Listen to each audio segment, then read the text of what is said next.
Yeah, have you got a wee intro organised? Yeah, I do. Got a bit of wank. A lovely bit of wank.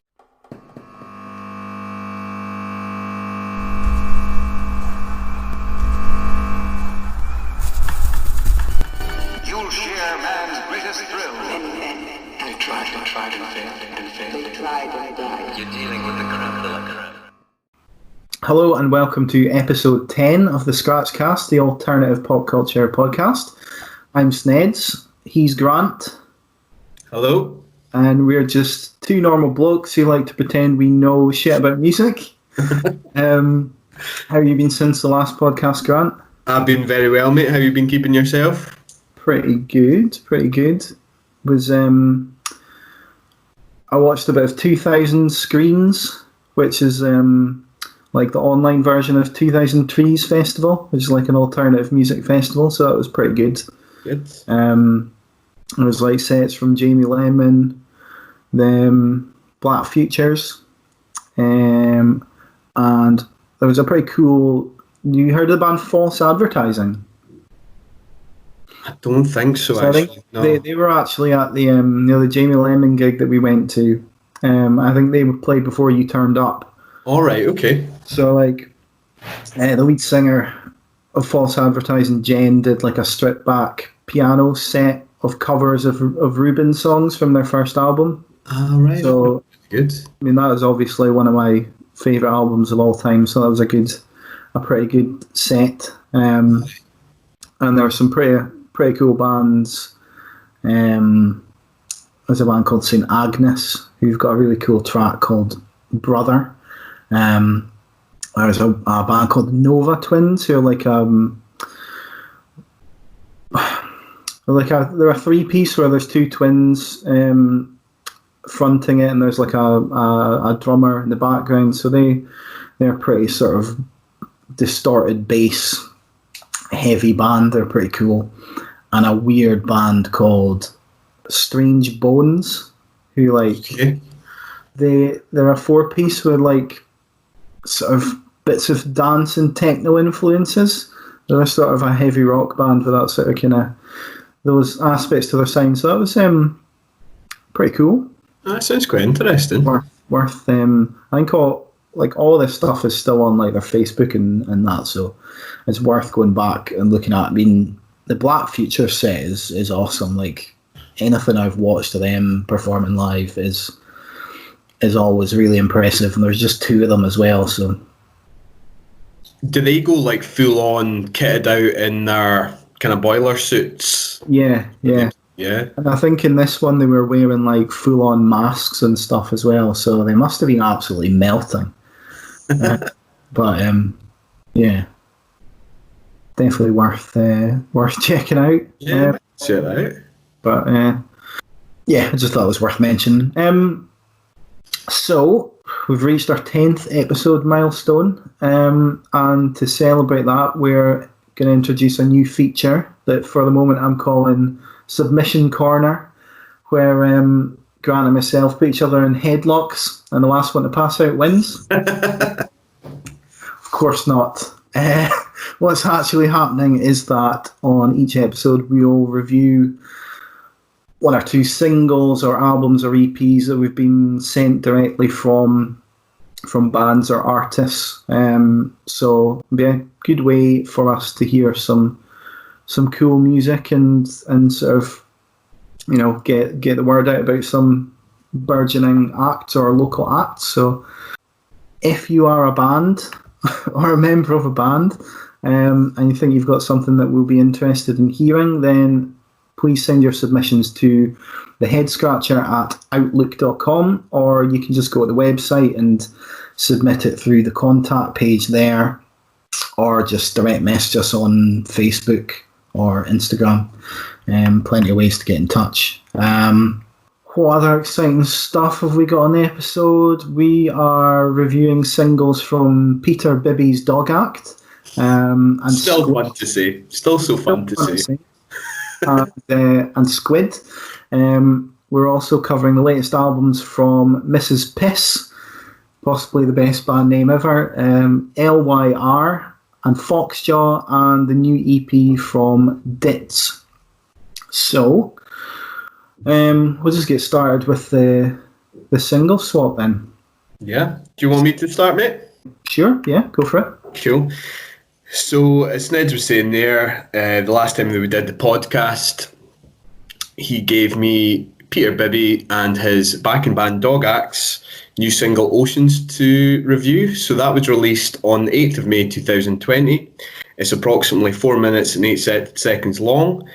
It was the first of two singles that have been released by Peter Bibby's Dog Act from their upcoming album Marge, which is due to be released on the 18th of September later on this year, from their label Spinning Top Records. The second single, Wayala, I'm not too sure I'm pronouncing that properly, but that was released on the 10th of this month, and it's the artist's first new material since the release of their 2018 album, Grand Champion.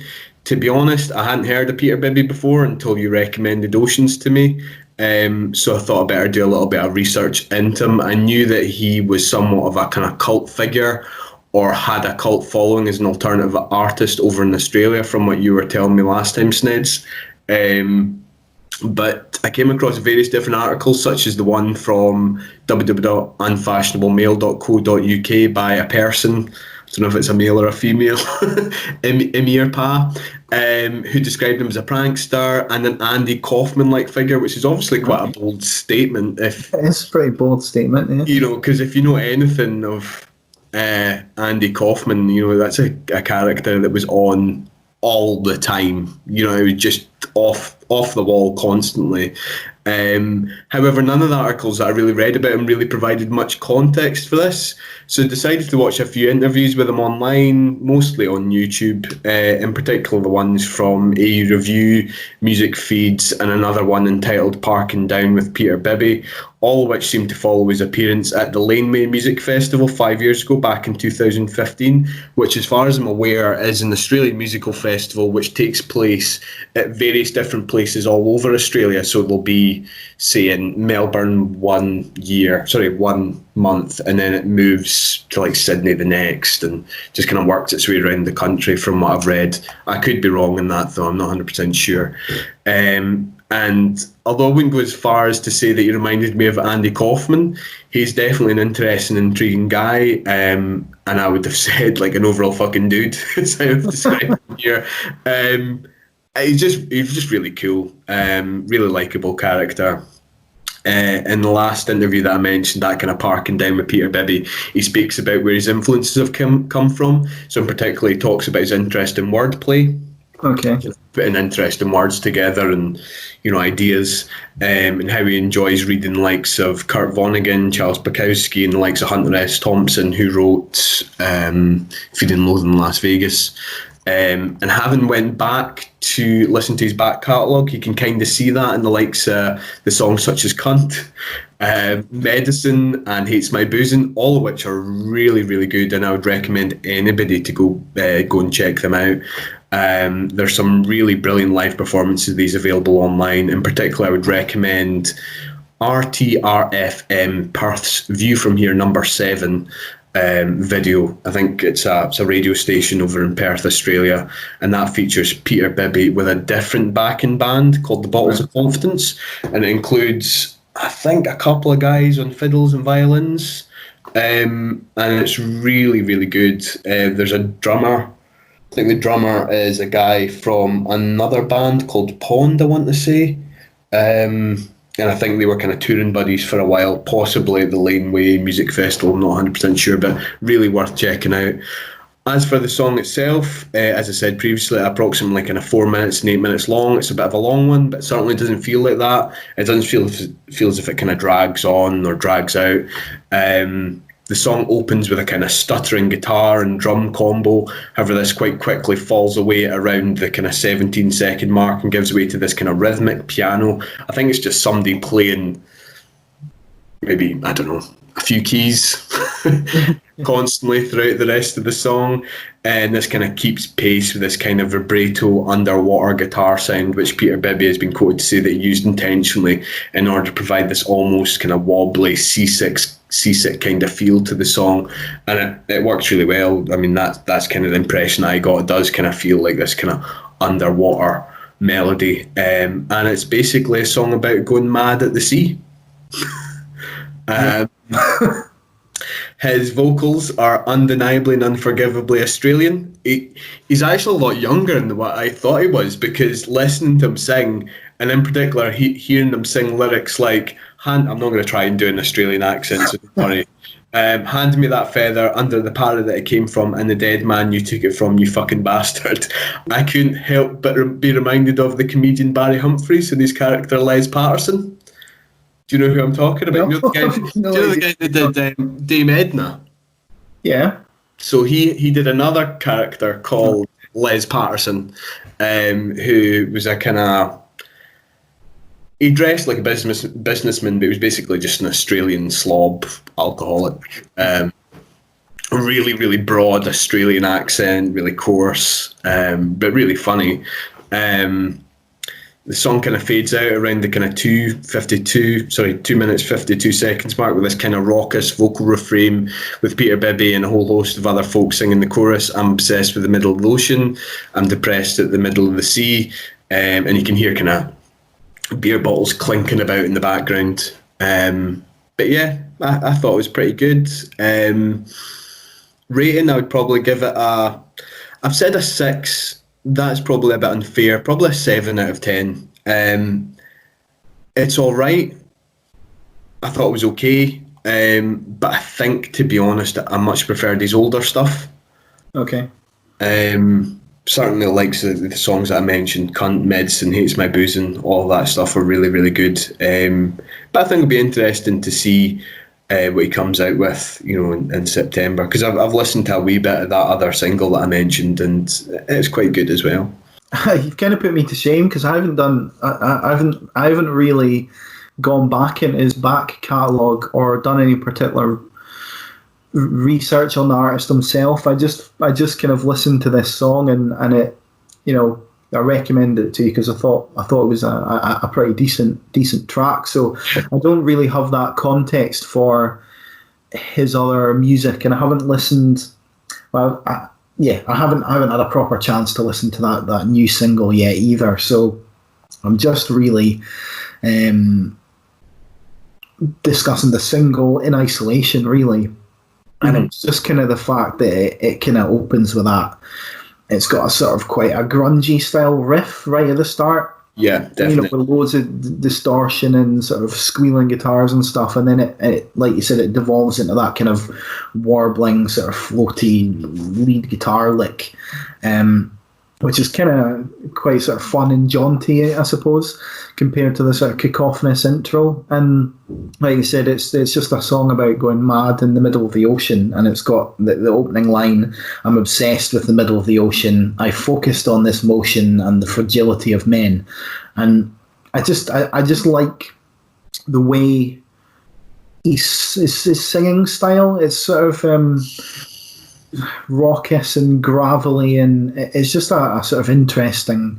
I like to say it's delivered in quite an Australian way, so it's just a weird sort of sound, and the way he says certain words are quite interesting. But it's part sung, part shouted, part shrieking, and that's kind of what draws me in. So,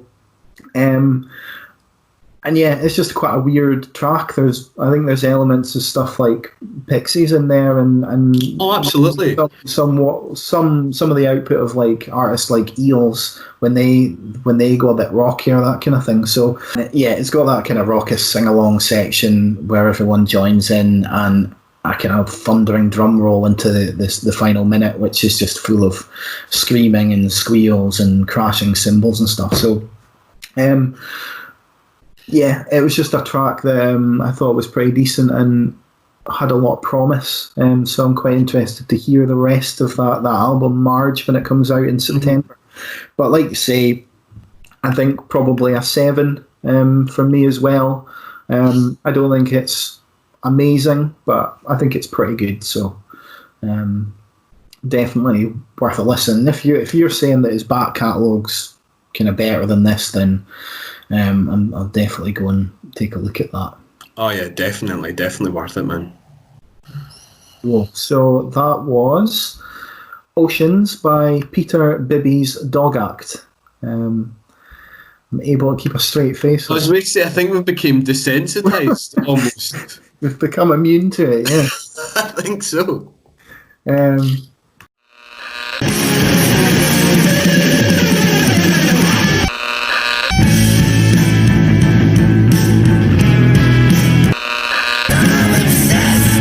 With the middle of the ocean.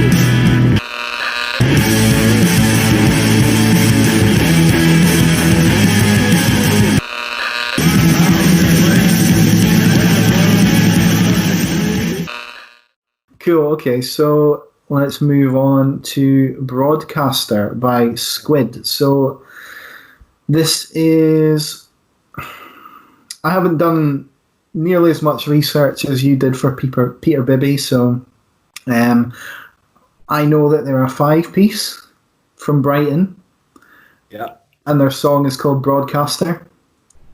And it came out on the 20th of May this year. And that's about it. Okay. So, I've seen stuff online saying they're described as sort of alternative indie band, but I really think that description, does not give you any indication of what they sound like at all. I think you gave me a description of someone like the Coronation Street theme tune performed by Maniacs, or It was something like that. That was from their Facebook website, if I remember correctly. I don't have it here. It was in my old notes, which I've kind of since deleted. But I think they described themselves as, or their sounding like the Coronation theme tune played by Maniacs, or played on angry flutes, or something. It might have been something like that. Anyway. And still, I don't think that really describes Broadcaster either, to be honest with you. No, I don't think there's any flutes in this song, first of all. No. So it's a pretty long track. It's just under 6 minutes. Yeah. And it opens with a sort of bleeping pattern of electronics. And it's something you might expect to hear on like one of those old like Tomorrow's Future style programs from like the 70s or 80s, where they've got sort of futuristic computer noises, and they're saying like your fridge will be able to order you pizza and hoover your floor in the year 2030. That kind of weird old school, the sort of thing you get shown. Well, we would have got shown when we were in school. I don't think they show that kind of thing at school these days, because it would be utterly ridiculous. But so there's that. And you then you get these spoken word vocals come in that say, "I'm in the tall grass, broadcaster speaks to me, I'm as small as a bug, the lights are so pretty." And it sounds to me all a bit like some kind of acid trip or a weird sort of science fiction fever dream. And then so around the 3-minute mark, you get some crisp guitar picking that comes in and just adds a bit more depth to that sort of bleeping electronic, and you get some pitter-pattering of drums coming in as well. And it's after that kind of continues for a little while. It's where the vocals kind of start to lose me a little, where they get a sort of squealing, screeching, sort of indie style element to them that I struggle with. And it's some of it reminds me of some of the weirder parts of Black Midi as well. There's definitely parallels to be drawn with Black Midi, but so as that kind of squealing, screeching inflections to the vocals comes in, I was kind of starting to lose patience with it. But just as I was about to declare myself out, those vocals sort of tear into a more gravelled shout, and then this really great rumbling, driving bass line, and the drums kind of increase intensity, and that sort of just hits at once, and that kind of brought me back in, so to speak. And that goes on for a short while, and then the last kind of minute or so just kind of devolves into a sort of more vacuous sort of soundscape with the odd vocal scream or musical flourish here and there. So it's a long track. But there's quite a bit of variety on it, and like I was saying, it kind of almost lost me, but then it pulled me back in just as I was about to get fed up with it. So I think it's quite cool. Definitely different. And again, I think this would be a 7 out of 10 for me. To be fair, although I gave you it, I gave you the review. I by no means think it's amazing either. I mean, I gave it a rating of 6 or 7. Again, just with the same as the kind of Peter Bibby single there. I think it's good. Like I said, I don't think it's amazing, but I think it's good, and moreover, I think it gives you an idea or insight into what they're capable of. Yeah. And as I said before in the previous podcast, with regards to their kind of 2019 song Houseplants, I find them really interesting. It's kind of piqued my interest in them, and I think it'll be interesting to see what they have to come out with in the future. I mean, an album that has, an album of all of this, like of this track, like just similar stuff to that would probably get old really quickly. But I imagine they'd perhaps be a bit more like Black Midi in terms of like there being a lot of weirdness on there. So I can see a full album from these guys being really quite interesting, but the potential to be terrible at the same time. But I suppose it's a wee bit like you're kind of drawing comparisons between Squid and Black Midi. I think it's a pretty apt comparison. But remember when we were looking at, remember when we were reviewing Black Midi's album? To me, it almost felt like what they could do. I mean, there was elements where, listening to the Black Midi album, I can't think of any one song off the top of my head, but you'd be listening to one of the songs and you'd be like, oh, I wish they would just do a wee bit more of that. Like, I just wish that could continue for a wee bit longer. And I kind of feel like this band or an album from this band would be very much the same, to be honest. But yeah, it'll be interesting what they come out with in the future. I described this song as, it's a bit of a mouthful, a sprawling, atmospheric, nightmare-esque prog rock adventure. Or you could just call it like an acid trip. Yeah. I think that kind of covers it. And it's interesting you kind of mentioned that kind of electronic reverb at the start, because I've kind of talked about it being this kind of frail sounding electronic reverb that almost sounds as if something is getting brought to life. And then the preceding minute or so, I said was almost reminiscent of something that you might have heard in the likes of the 2000 film Drive soundtrack. I've not actually seen Drive or listened to the soundtrack. Was that with Ryan Gosling? Yeah, it's the most boring actor. Sorry, the most boring actor in Hollywood right now. He was fucking huge for a while, though, wasn't he? Inexplicably. I remember seeing him on, was it the Gangster Squad? Yeah. And I think we probably spoke about it at the time, but I think there was a bit in the trailer anyway where he was kind of having this interaction with Emma Stone, and I think he's kind of flirting, but he delivers it in such a robotic way. You're like, why the fuck would Emma Stone ever follow you to bed, mate? Like, it's literally like, no, I can't even remember what it is now.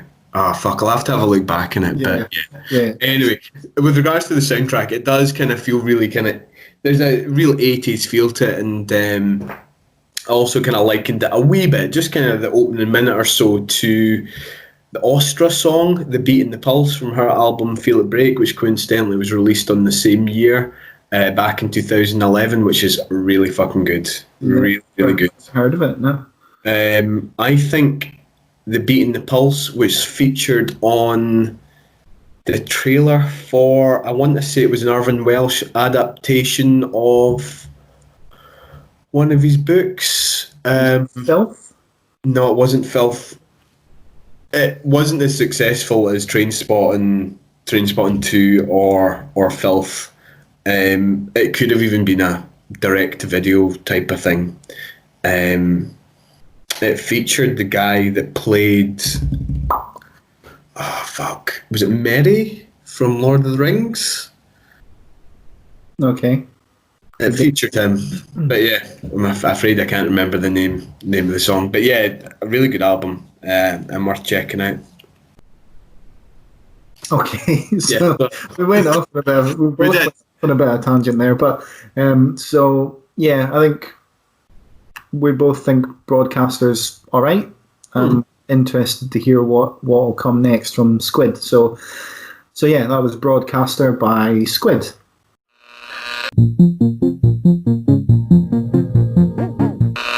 I'm in the tall grass.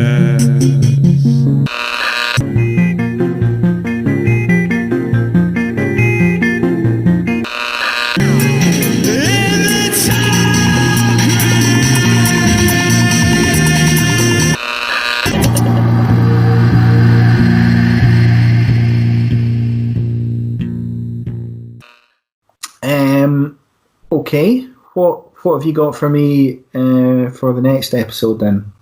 I have a song called Grey and Blue by Kestrels. Great. Not to be confused with The Kestrels, which I think were a backing band for like Donny Lonergan way back in the like 50s or something like that. Okay. This was released on the 4th of the 6th, 2020. It's approximately 3 minutes and 44 seconds long. It's the second single from their newest album, Dream or Not Dream, which was released on the 10th of this month. And comes 4 years after the release of their self-titled album, Kestrels, which was released in 2016. Unfortunately, I haven't got round to listening to the album yet. But if this single and their previous offering, Vanishing Point, which was released on the 1st of July, is anything to go by, it's going to be really good. I just think it's lovely. It's just a lovely track, and I really hope you like it, man. Cool. Very, very different. Certainly not as avant-garde as Squid's Broadcaster. Cool.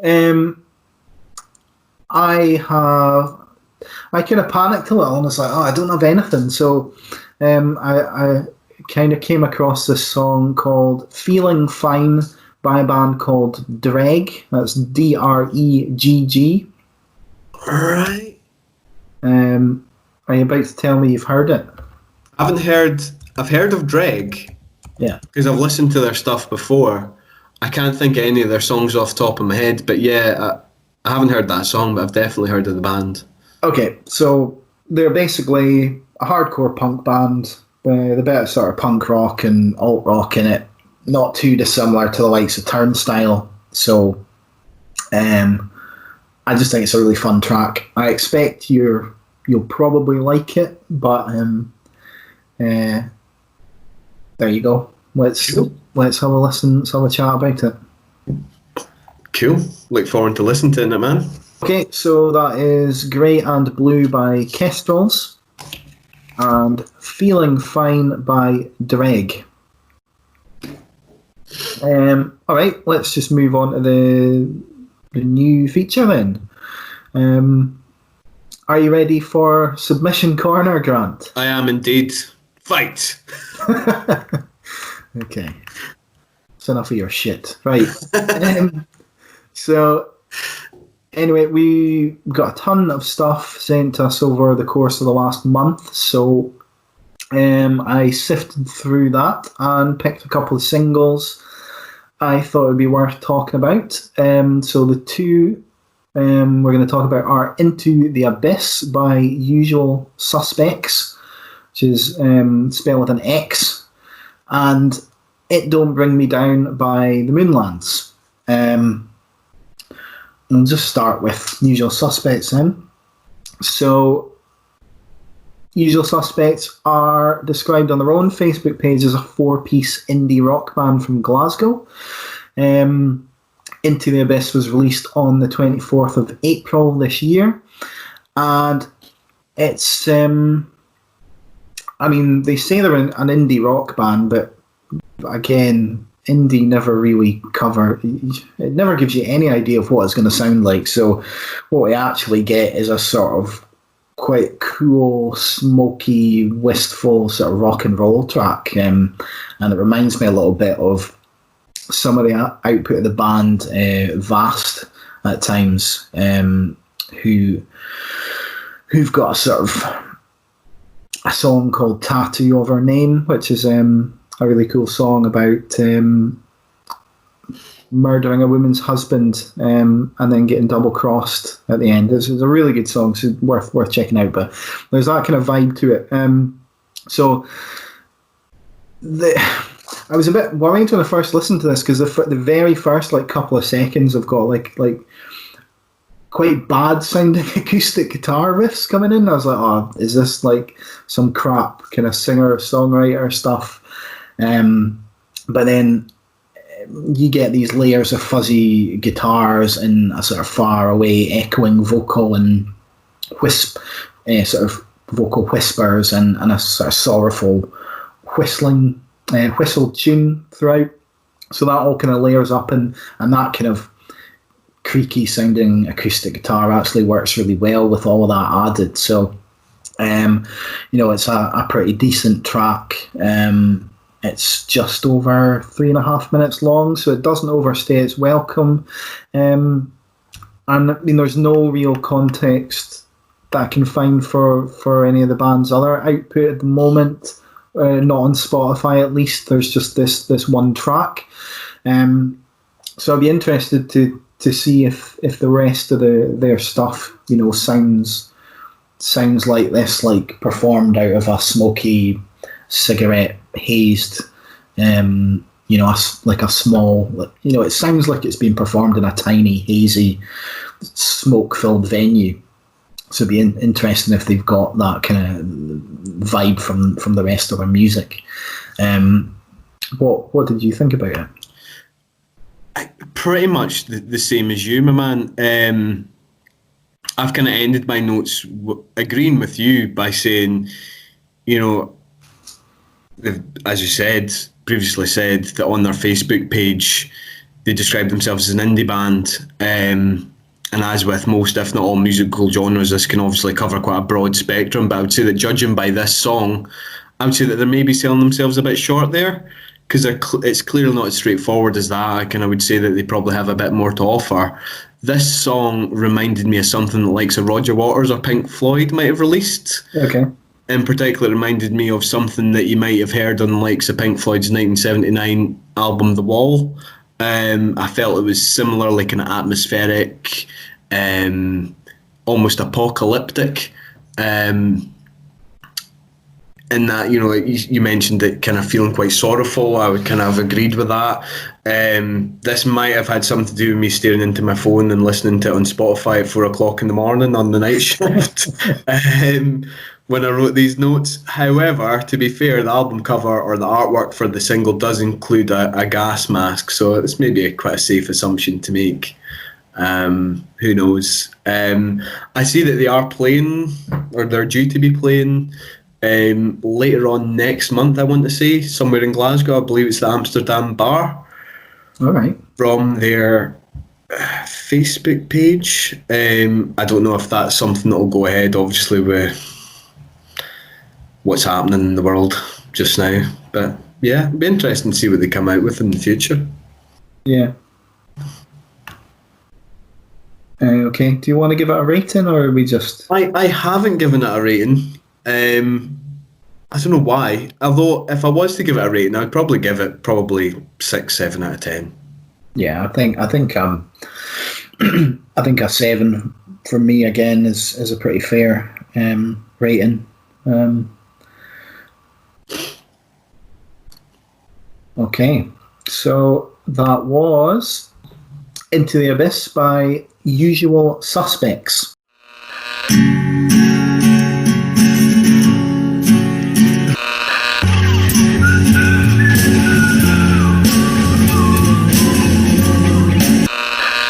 Wipe the sweat from your brow and swallow my disdain. Wake up, wake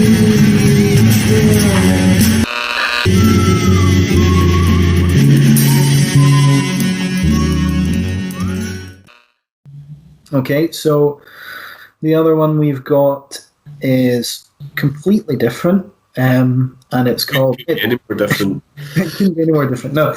So it's called It Don't Bring Me Down by the Moonlands. So the Moonlands are an Edinburgh-based four-piece, and they play a sort of mixture of folk, funk, and jazz. The single It Don't Bring Me Down was released on the 14th of July this year, and this is definitely more on the funk and jazz side of their sound, and a much more kind of upbeat sounding track, with the name of the track, and is a repeated line throughout the song. It don't bring me down. It's a very positive message.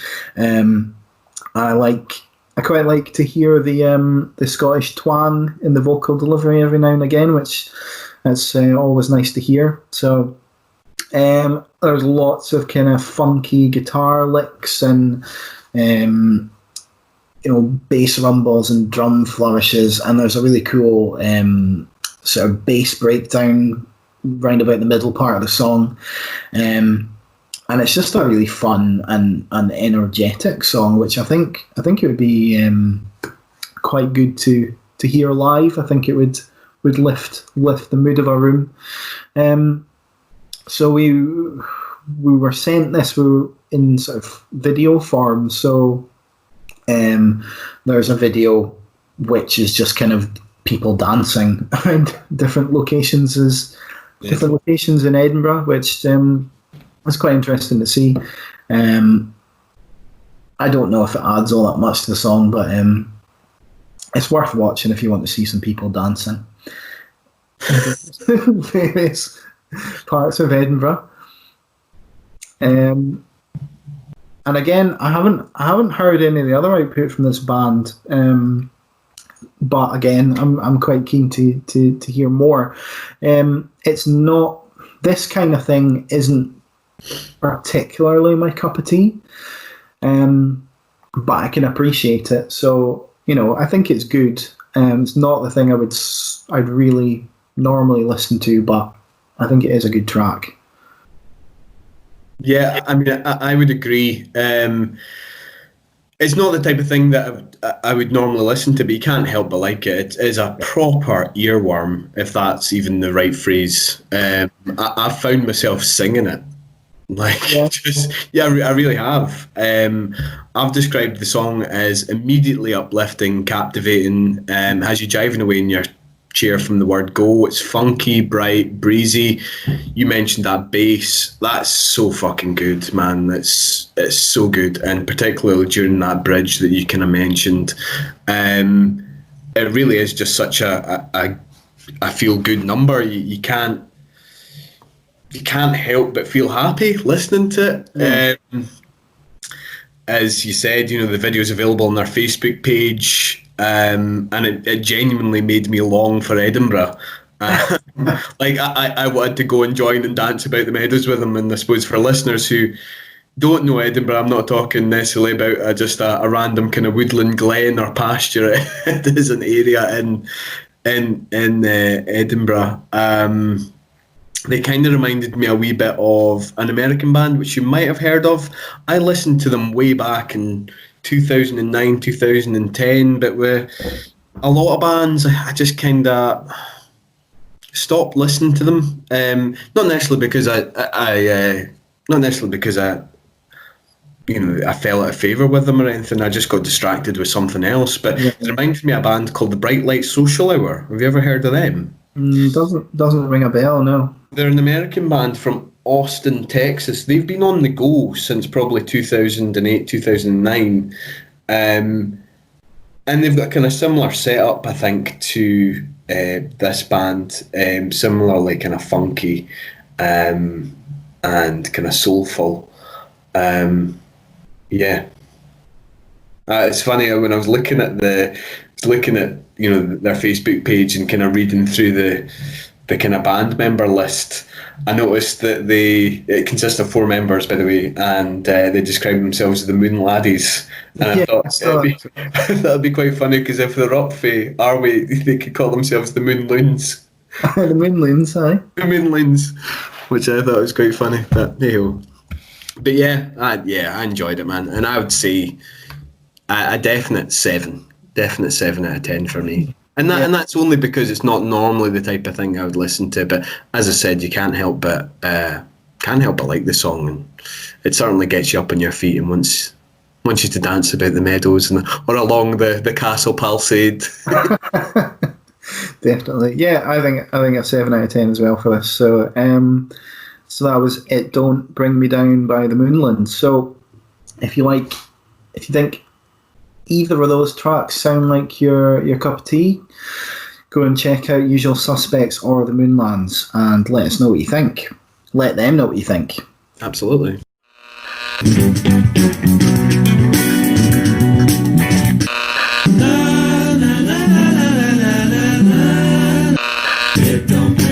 Decision paralysis, this or that or this.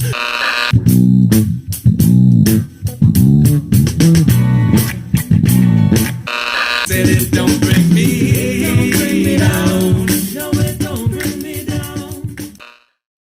Cool. Okay. Shall we just head on to the album reviews then? Yes, we shall.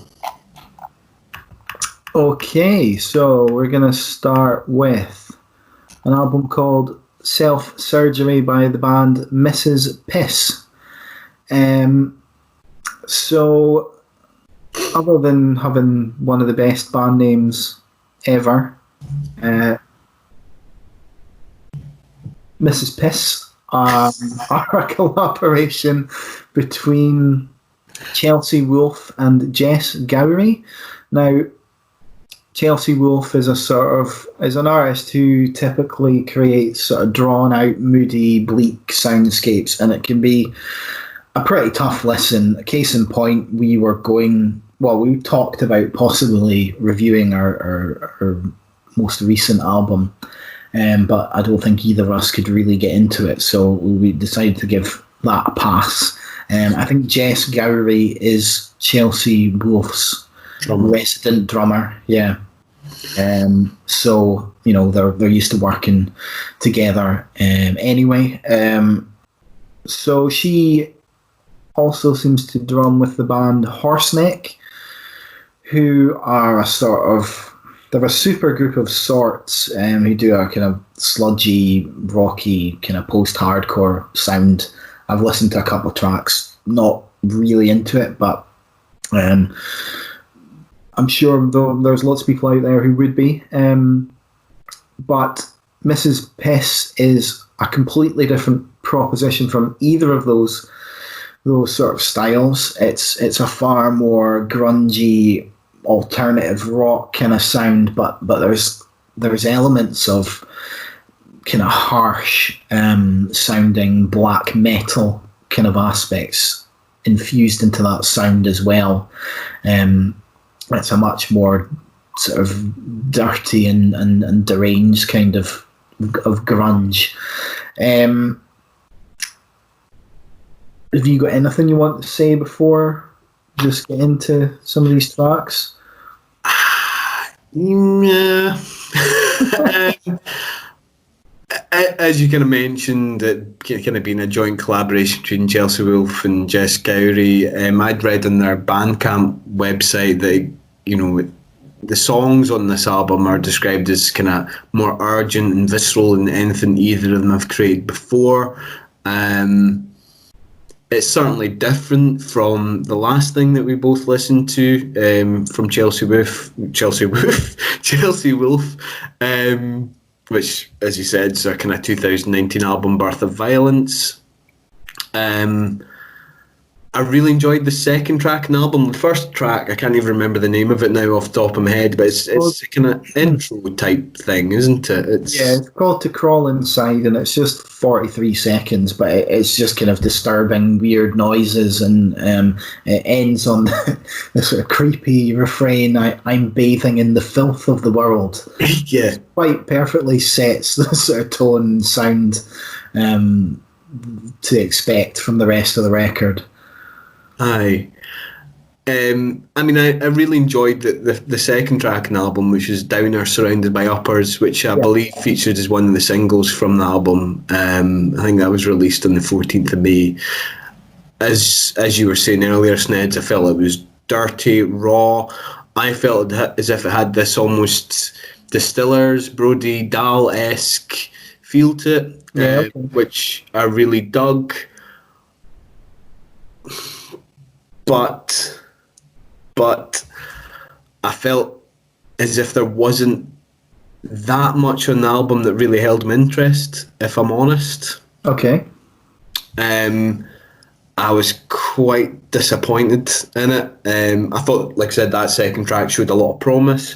However, I felt that by kind of track 3, Knelt, it kind of gave way to a bit more of a kind of, I've said melodic. Melodic isn't the right word to use, but certainly more of a restrained offering. Certainly felt more grungy, which you said before. Had this kind of bit of doom rock feel to it, sparse yet kind of driving guitar riff. Distant vocals, which kind of feature throughout the course of the album, I would have said. But I felt as if overall it was a real kind of dip in energy there. Track 4, you kind of see a return to this energy somewhat. There's kind of flourishes where things really kind of pick up. However, saying that, I did quite enjoy that kind of 80s-esque synth that Nobody Wants to Party With Us kind of starts with. I thought the bits where the two musicians harmonised with each other to be really quite enjoyable too. Found that quite cool. Other than that, I don't really have much else to say about the album, to be fair. Yeah, okay. You took the wind out of my sails a little bit there, Grant, because I really like... Music's subjective, man. Yeah. Music's subjective. Absolutely. I mean, you talked about the opener, Downer Surrounded by Uppers, and I think the name of that track perfectly describes the sound of that song. It's just... Yeah. I mean, there's this really down kind of chorus section, and it's surrounded by like a more like driving intro, and that kind of happens either side of this sort of moody section. So it describes it really well. But that the sort of menacing riff that opens that track is just really cool and reminds me of like Nirvana when they're at their hardest. The drumming on this track, I mean the whole album is just thundering and hits really hard. And Chelsea Wolfe has got a kind of certain style of vocal where she just kind of howls, which I really quite enjoy. And sort of quite haunting and static laced vocal sound at times, that's how the track closes out, and it's really quite distressing, but that kind of haunting sort of vibe is continued into the start of the next track, Knelt, and it kind of has this fuzzed up opening groove that reminded me a little bit of and there's a track called Young Men Dead, which is the opening track from Black Angels' 2006 album The Passover, and it for some reason it reminded me of that song, but if that song were cursed, it's just that kind of aspect of it, and that the song now is just this sort of hulking, terrifying monster just kind of creeping along, and it's got these really atmospheric guitar sounds and crashing cymbals, and there's a particular line that stands out for me this world's a mess just like my head, which I found just a sort of cool lyric. Nobody Wants to Party With Us goes a bit sort of Nine Inch Nails in the intro. It's got this looping kind of electronic beat, and the lyrics are just are brilliant. It's I think too much, I drink too much, I fuck too hard. Yeah, I got you there, and yeah, the lyrics are just basically reasons why no one would want to party with them. There's later on a kind of sort of driving beatdown section where they howl about my name is shit, and there's a kind of a reverent sort of noise rock midsection that ends on this massive drum smash. So another really good track. The next track, Mbotwo, I don't know what it stands for, but it's probably my least favourite. And there's lots to offer on the track, but it just feels like a lot less complete than the other tracks and a bit messy, just throwing a lot of things in there, and it just didn't feel as kind of finished or polished as a lot of the other tracks. I mean, the big highlights for me on this album are on the track You Took Everything, which has got a kind of lazy slacker intro in the sort of vocals and the guitar and bass, but it's got a really intensely catchy driving drum beat that underpins that, and that all bleeds into this kind of chorus that retains the sort of slacker vocals, but underneath that there's this horrific kind of black metal harpy screech. It's just kind of, you can hear it screaming and gurgling and acting as this kind of demented backing vocal, and all the while there's this booming bass sound that underpins that as well, and that moment in particular was just there's just something about it that really hooks me in. I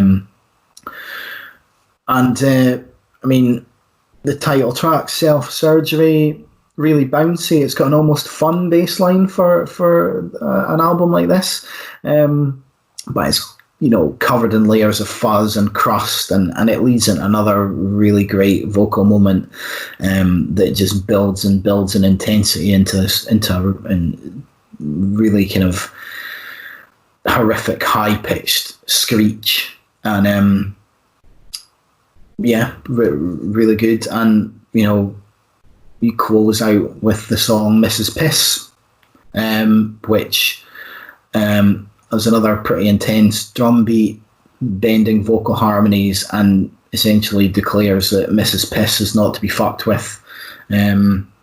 Don't you fucking look at me, I'm a pistol when I'm loaded. Yeah, in the shit, sacrosanct, I'm Mrs. Piss. And yeah, I really think this is pretty good. I should mention that it's not even 20 minutes long. It's really short. So to call it an album is probably stretching it a bit. But yeah, I really enjoyed this. It's definitely not going to be, well, it's clearly not for everyone.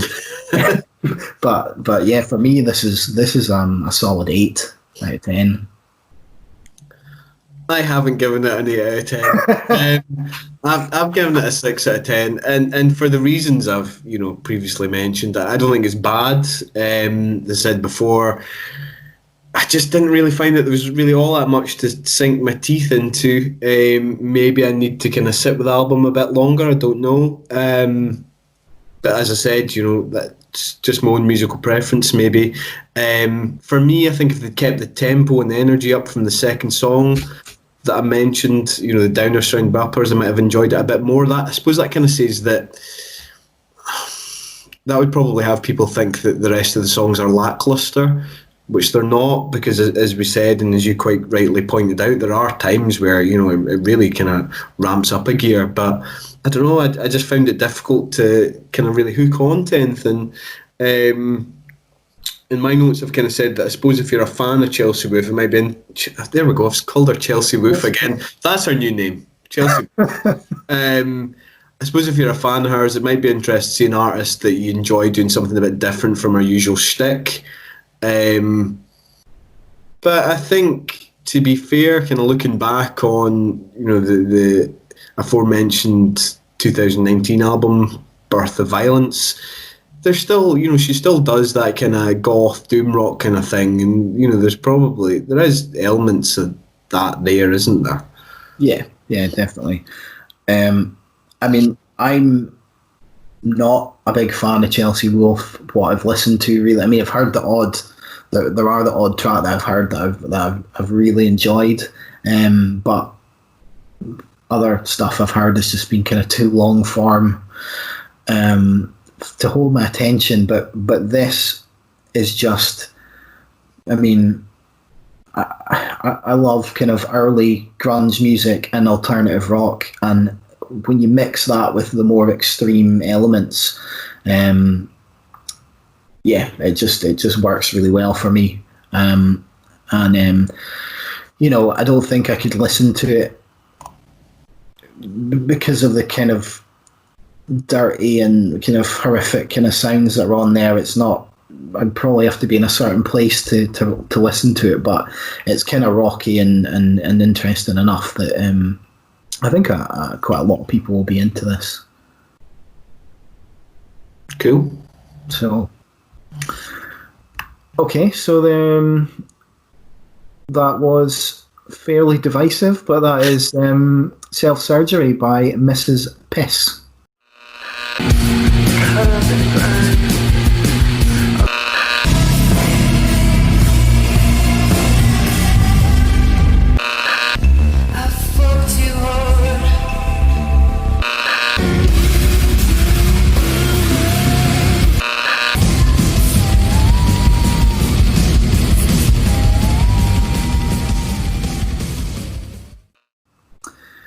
Okay, so let's move on to the next album, which is Call in the Crash Team by LYR. Do you want to...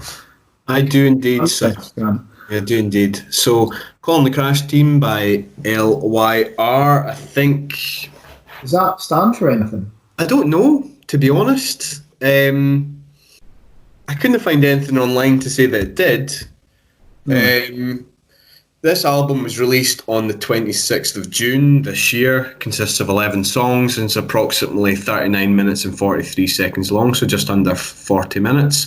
First came across this band after listening to the single Great Coat, which was released on, I believe, the 28th of May this year, and it was in fact the fifth single released from the band and the fourth track to feature on the album itself, or fourth single from the album itself. According to their website, the band itself is comprised of author and current British Poet Laureate Simon Armitage. I think it's probably the way how you pronounce it. And for those of you who aren't aware, as I wasn't, it's an honorary position appointed by the British monarch. However, it's currently on the advice of the Prime Minister.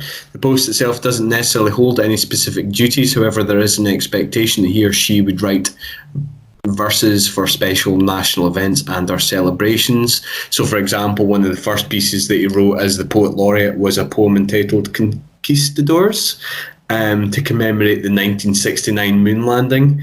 He also recently wrote a piece called Lockdown in response to the current COVID-19 pandemic, which was later released as a song by the band as one of the singles that I previously mentioned. The other members of the band include musician Richard Walters, who's played in several different bands over the years, including a band called Thurman. I don't know if I am familiar with any of his stuff.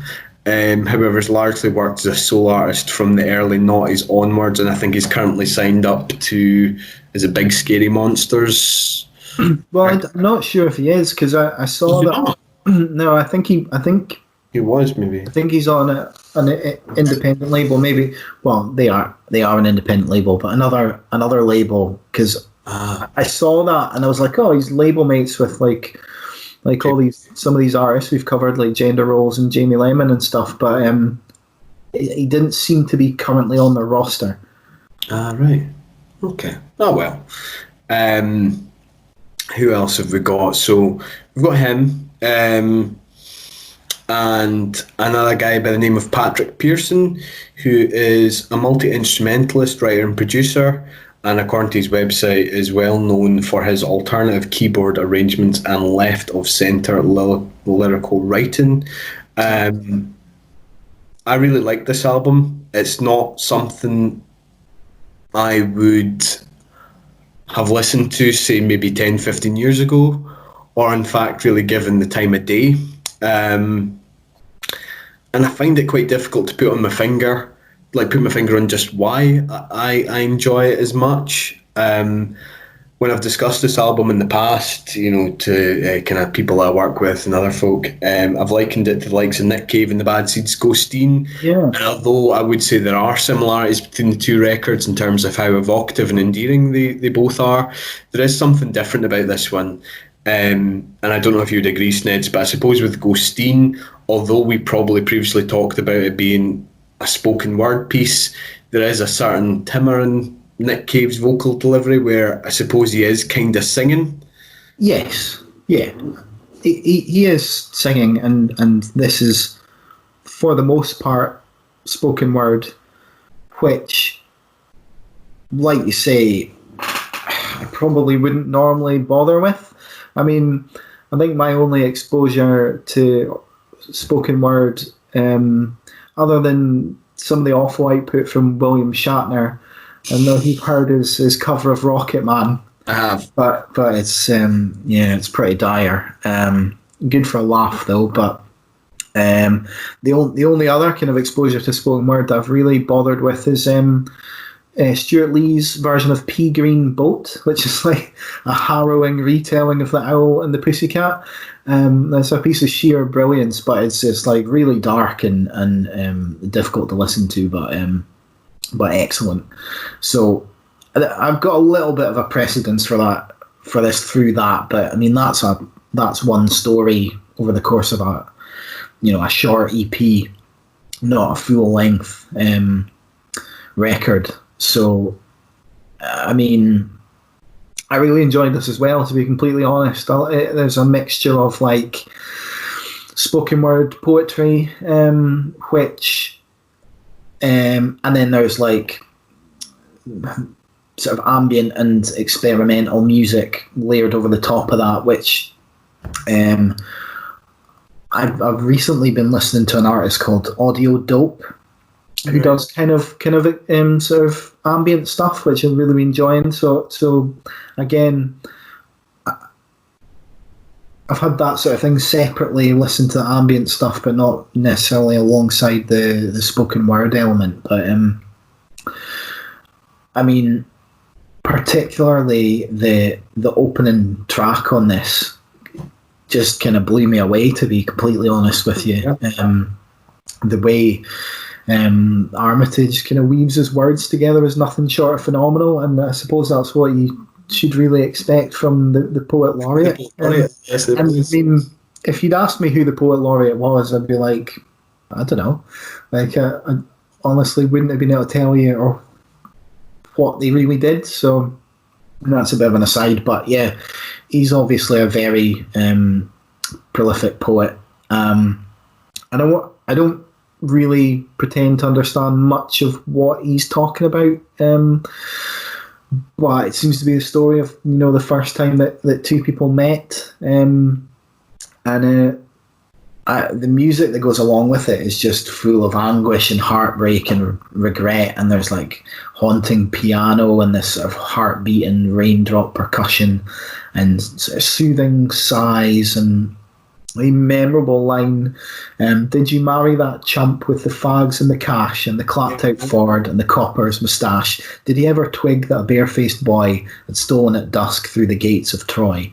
And it's absolutely impeccable. I've got that right here in front of me now, man. I don't know about you, but yeah, the opening track the first time for me, it's just great, man. I felt it was almost autobiographical in a way.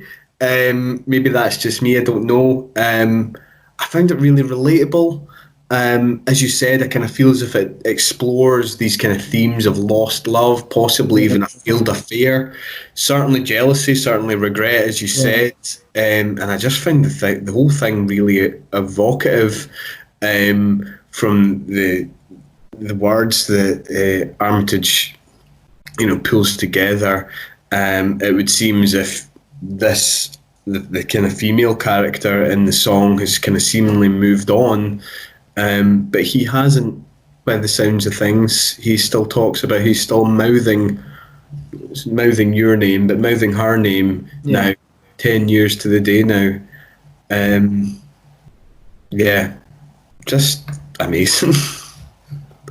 I felt as if the second track as well, is it Zodiac T-shirt, I think it's called, has some truly beautiful moments on it as well. For example, that kind of brief musical interlude at around the 30-second mark, where you get this kind of sparse piano arrangement and what sounds like a heart monitor operating somewhere in the distance, is really quite affecting somehow. Again, I really like the way he emotes and describes like really ordinary things, like a fucking ice cream melting on a pavement. I think the actual lyrics is, an ice cream wept on the steps of the church. And I don't know why that stands out. I'm not intelligent enough to know how that works, but it just fucking does. And I've mentioned, Richard Walters. We kind of mentioned how he provides kind of backing vocals at times. However,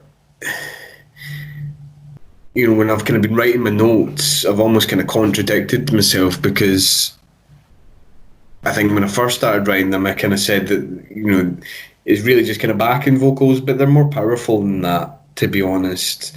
Yeah, they complement the music and the sort of poetry as well. Really, really well though. Like really well. Like particularly in kind of track number 4, Urban Myth number 91. That kind of outro, where I think he's just kind of repeating this one line, move on, move on. Yeah. That, along with the kind of musical composition that goes along with it, just great, man. Like transcendental almost. Like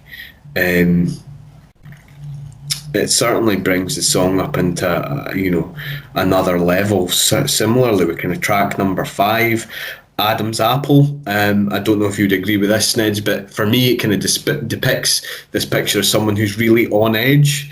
It kind of talks about him having a shave, and for me that one line takes a blade to his chin, gets close.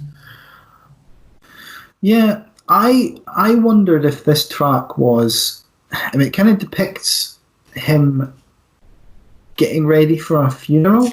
Yeah, that's what I've said as well, or that's what I've thought anyway. It's 2 characters, isn't it? It's a male and a female character, I believe, getting ready to go to a church anyway, I think. I'm wondering, in the way he describes the female character, I wonder if it's her funeral and he's preparing for the funeral, and it talks about him being, really thin and gaunt. He puts, the shirt over, I can't remember the exact words, but he puts on the shirt over his thin torso.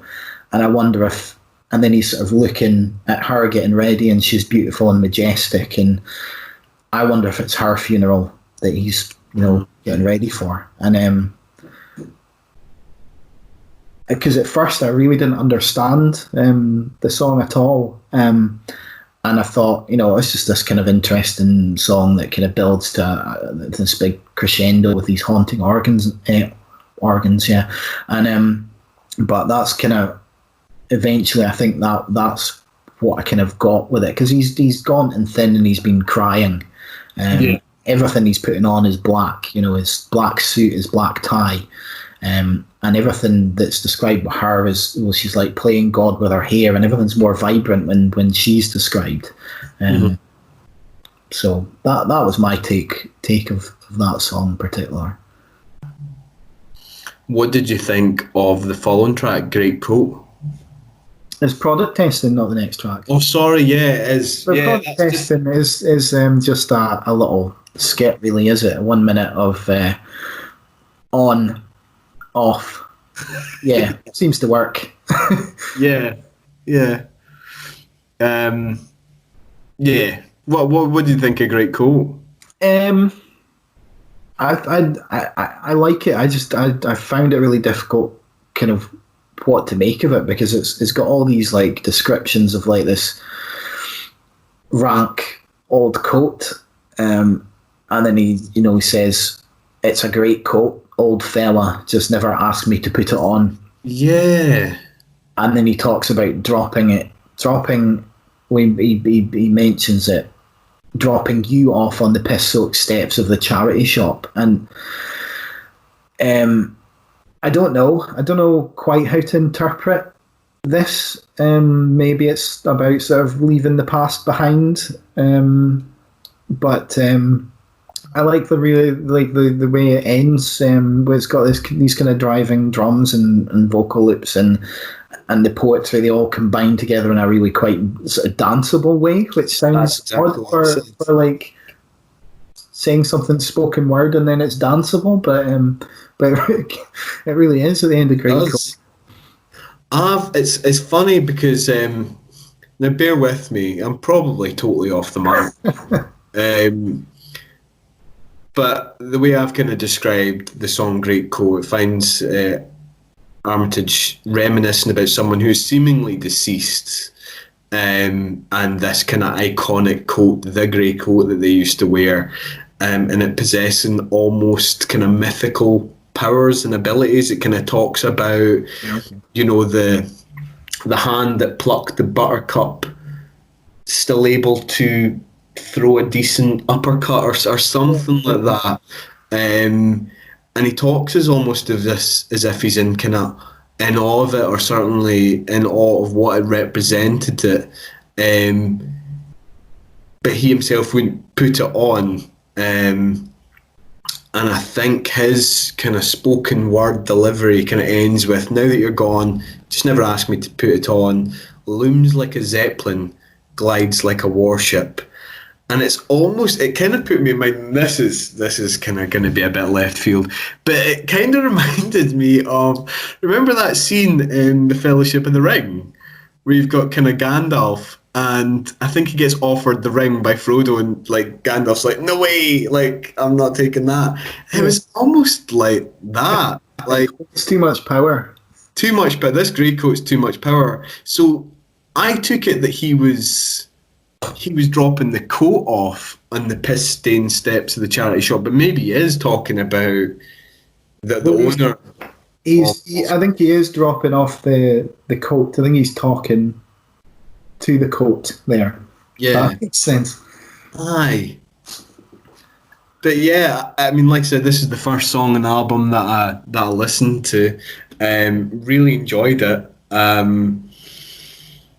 You've got that kind of electronic drum beat that you kind of talked about, but at the same time you can hear fragments of Armitage's spoken word poetry echoing throughout it, almost as if it's kind of beyond the grave, and it's an interesting juxtaposition having that going on while this kind of electronic drum beat and, like you said, kind of dancey track going on at the same time. But yeah, really enjoyable. I really enjoyed track number 8 as well, even though it's, I suppose, I wouldn't say similarly as bleak.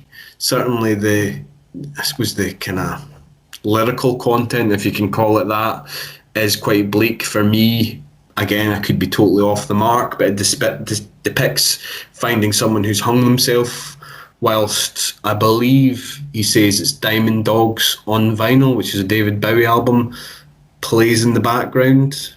And Armitage makes a comparison between, I believe, the stylus of the record player and the noose that the person's made to kill themselves. Yeah, I think it's almost like he just describes the kind of interaction and movements of the record player and its needle, Yes. rather than anything else. But he somehow manages to kind of evoke all this emotion and drama and the sort of spectre of this person having hung themselves simply by doing that, which is really, really quite impressive. Just interest. See his. So it's called 33 and a third. Yeah. Yeah.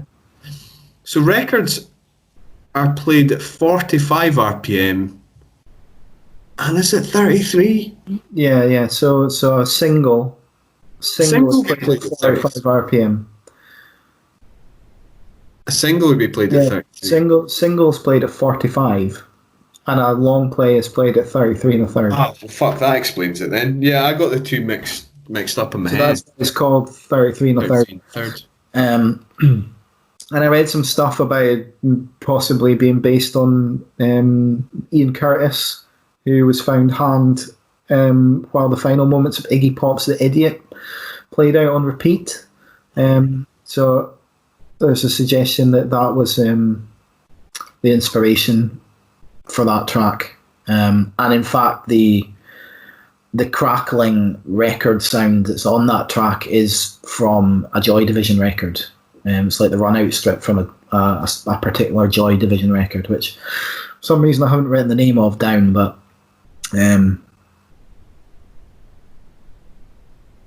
apparently it is. That's quite interesting. Did you manage to find quite a lot of stuff about the album online? I think it was on their own website. There was a sort of statement, a sort of press release almost. Right. Which I didn't dive into too deeply, but that was one of the things that I picked out for that song in particular.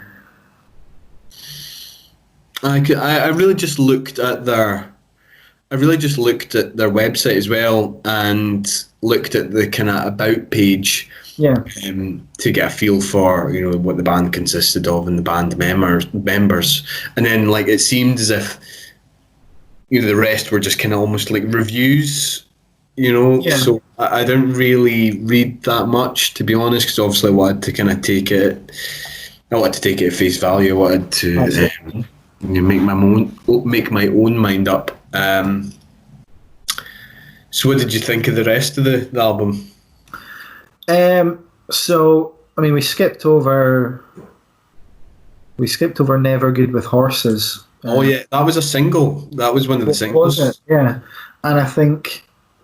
Again, I don't really know what it's about, but it's got a sort of quite childlike quality, and the sort of shuffling drum beat and really charming piano lines, and it's just these lines. And you were never good with horses, were you, my dear? Always took a step backwards when they came near. And I mean, maybe it's. I don't know if it's about social anxiety or even autism or something like that, where you're because it talks about preferring the sort of intricacies of and study of things in life as opposed to potentially experiencing them, which perhaps is the sort of you were never good with horses thing. But again, that's me just kind of guessing, really. But what does it say again? There's quite a good line. It's like, you were never good with horses, were you, my dear? You couldn't face to stand in the dark rock pool of their eyes or something? Yeah, something like that. It's just so vivid. Aye, the descriptions. So yeah, I mean, all of the songs on here are very good. I mean. Product testing is a bit of a throwaway, but it almost feels like it needs to be there because you've got Adam's Apple and then Great Coat, which and then 33 and a third, and they're probably all fairly bleak. Yeah. So having product testing in between Adam's Apple and Great Coat is probably just a little sort of bit of fun. Probably helps lighten the mood a little bit. And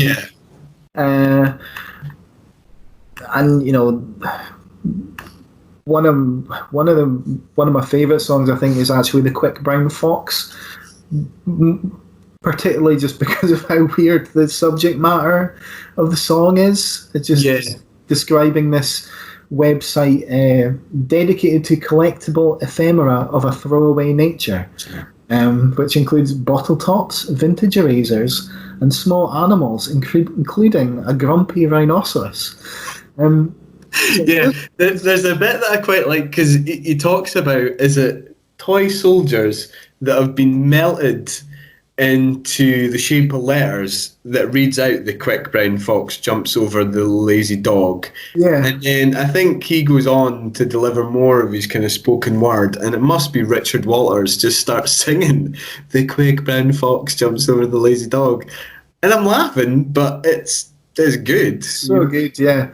And it's the bit where he suggests that the creator of the website has decided to abandon the website for a big money contract with within an expanding economy, or perhaps has eloped with a giant. So it's like it's just a load of nonsense, but it's just, again, it's just the way the words are put together and the kind of I quite like how he just lists, like, because I think it ends with him saying, since you left, I've came up with my own list or something, and it's I can't remember what it starts off with, but I think Angel Turds kind of makes it somewhere into that list. Where I stand in your affections as expressed in metric weight, and a few other things. For me, it kind of felt as if it was someone lost, kind of looking for direction, trying to find a kind of hobby, fill the void of a lost relationship type thing. Maybe I'm reading a bit too much into it. But certainly, as you said, like kind of Armitage's kind of wordplay, is it a science? I really don't know. I suppose it's not science, but it's, as we said earlier on, you know, that lyric that I pointed out in the second track, you know, where he's just saying, you know, an ice cream wept on the steps of the church. It's just, you know, there's loads of wee snippets like that throughout the course of the album, and I don't know what it is. I suppose that's why he's the poet laureate, as you said. Clever ways of describing the mundane. Yeah. I mean, but there's you know, with humour as well, which I think stops this from kind of going up its own arse, if you know what I mean. Mm-hmm. Like, because, you know, poetry can be a load of wank at times. So the fact that it's clever and dark and humorous, all kind of, you know, it just adds to how good it all is, rather than it just being this kind of, it's a spoken. I mean, if you went to someone, listen to this, it's a spoken word album with ambient music. Sneds, I have, and I was shot down almost immediately. Yeah. I probably would have shot you down if you suggested that to me 10 years ago. Like, oh, absolutely. Well, it's the same. You know, we said the same thing about Ghosteen. Like, I would not have given either album the time of day back then. And I don't know what that is. I suppose your taste in music changes as you get older. But yeah, I remember actually I let one of the guys I work with listen to it on one of our breaks, and he was like, "That's not music, mate. That's the music." I'm like, well, it is. It's just different. Yeah, he wasn't. Things are different, Grant.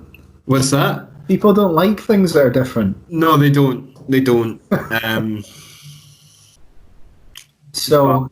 I enjoyed it, very much enjoyed it. I found it similarly as affecting, emotional and endearing as Ghosteen, which probably gives you a good idea of where I've rated it, or how I've rated it rather. Yeah, okay, well, just get it out of the way then. I'm very tempted to give this a 10 out of 10, man, is what I'm going to say. I've been, at the moment I'm sitting here with a 9 out of 10, but I've been, you know, in the back of my mind going, you know, like, can I give this a 10? Because it's like, it's really fucking good, man. Why not? Yeah, why not? It's really good, so, you know, fuck it. It's going in. It's going got in. the fucking gold buzzer. Are you gonna get an actual gold buzzer for? Possibly. Well, Just maybe. Should we get confetti as well for when we're back Yeah, together? streamers and shit, party hats and all that jazz. Yeah. No, but I definitely, I don't think you can give it anything less than that, man. To be honest, it's definitely not going to be for everybody, as we've just quite rightly pointed out. But yeah, again, it was, as I said, similarly as affecting as Ghosteen. I could feel myself listening to the likes of kind of Great Coat, certainly the first time, and yeah, welling up.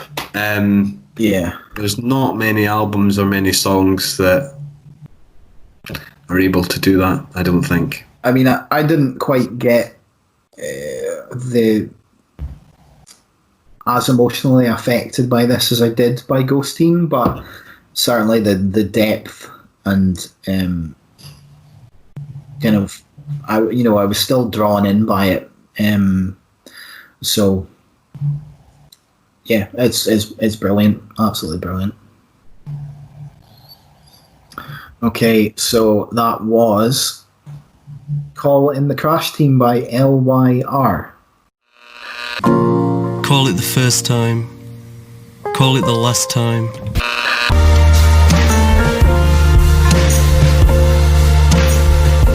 Indicate and pull over, just here on the hard shoulder. Dropping you off on the piss-stained steps of the charity shop. And a third.